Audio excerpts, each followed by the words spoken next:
Fidèle à la démarche axée sur le dialogue direct, le sous-préfet de Korogo, Deto Marcelin Kwasi, a entrepris une vaste tournée dans plusieurs villages confrontés à des conflits fonciers et à des incompréhensions susceptibles d'entraver la mise en œuvre du programme de renforcement de la sécurisation foncière rurale Presfort.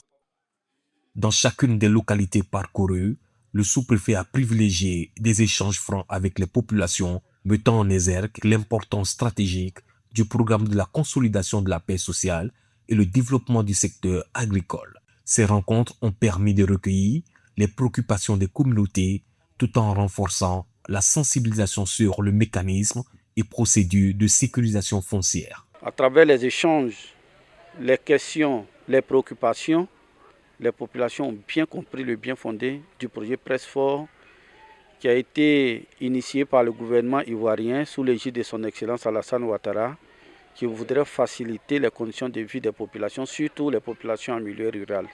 C'est pourquoi je suis une autorité comblée. Je pars très satisfait parce que les populations ont compris.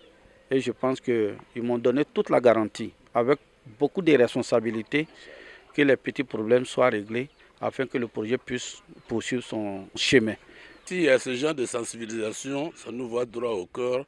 Nous avons vraiment bien compris sa mission. Ça va limiter, ça va éviter le querelle de famille même, en plus forte raison que palable de village. Je remercie vraiment l'arrivée de ce projet.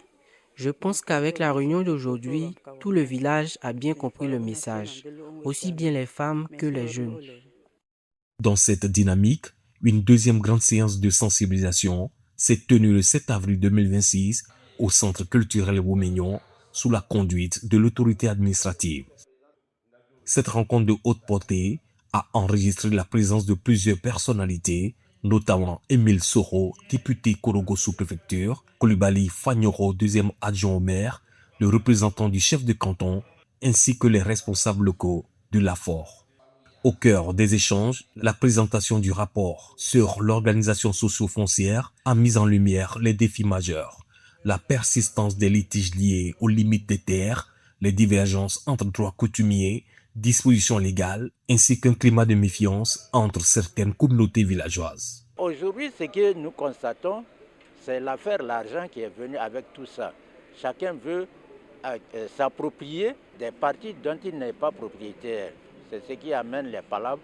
Et moi, je pense que l'État a bien fait de créer cette structure pour pouvoir vraiment mettre les parents dans de très bonnes conditions à l'heure, afin que, quand ils ne seront plus là, que ceux qui vont venir après eux savent où c'est limité. Cette difficulté, issue des enquêtes de terrain menées dans les zones concernées, constitue des obstacles significatifs à la réussite du programme. C'est le foncier, il y a des difficultés que nous rencontrons sur le terrain. Et il faudrait dire les litiges fonciers, et ça, c'est forcément ces choses faites sur le terrain.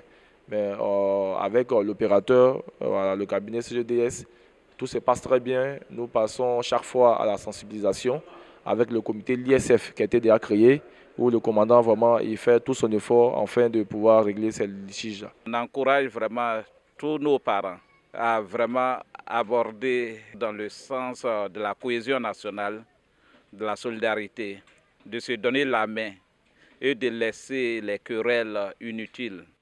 En dépit des défis persistants, cette deuxième phase de sensibilisation marque une avancée notable.